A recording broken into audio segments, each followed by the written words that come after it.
Europe আর মধ্য দেশ middle ইস্টে অনেক বেশ কম পায় প্রিয় ভাইরা। এখানে যারা ভাগ্যবান, যার কাম কাজ জানা, ভালো কাম কাজ জানা বা শিক্ষা দীক্ষা নিয়ে এসেছে, তো অনেকে শিক্ষা নিয়ে অনেক কষ্ট সাধ্য হয়ে পড়ে রুজি করতে, আবার অনেকে শিক্ষা দীক্ষা নিয়ে কিছু ভালো ভালো পজিশনে আছে, আবার দেখা গেছে অনেকে অনেক কষ্ট সাধ্য হয়ে পড়ে এখানে ইনকাম করতে। কারণ এখানে একটা ডিউটি করে হয়তো বাংলার 20 থেকে 30,000 40,000 হয়, তারপরেও খেয়ে বেছে অনেকে 20,000 25,000 30,000 ইনকাম করে। কিন্তু অনেক কষ্ট হয়, অনেক টেনশন হয়, এখানে অনেক বিভ্রান্তি আছে। যারা বিদেশে আছেন, মধ্য দেশ, এখানে বুঝতে পারবেন।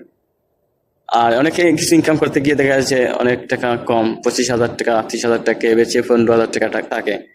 তো সে কি করতে হয়, আসরের নামাজের পরে 4টার দিকে 4:30টার দিকে পার্ট টাইম ডিউটি করতে হয় রাত 10টা 9টা পর্যন্ত।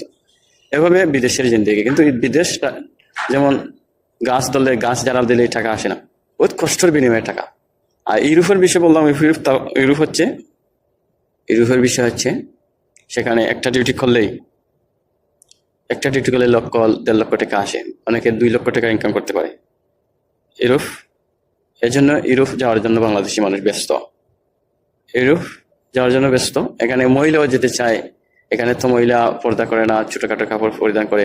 কিন্তু এখানে কি বিষয়টা, ডিউটির ক্ষেত্রে অনেক ভালো এবং সুন্দর।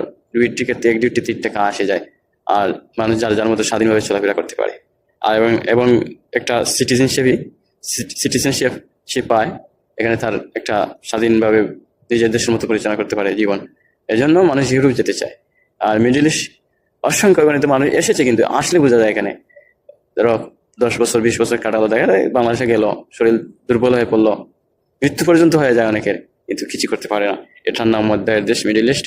তারপরও কিছু মানুষ চায় স্বাবলম্বী হয়ে ওঠার জন্য, স্বাবলীন হয়ে থাকার জন্য, সবসময় ফ্যামিলি এবং মানুষকে দেশের জন্য রেমিটেন্স যোদ্ধা হিসেবে কাজ করার জন্য। এটাই হচ্ছে বিদেশ মধ্য দেশ মিডল ইস্টের বিষয় বললাম। তো আচ্ছা, ওকে ভাই, ভালো থাকেন। এই বিষয়ে কথা বললাম।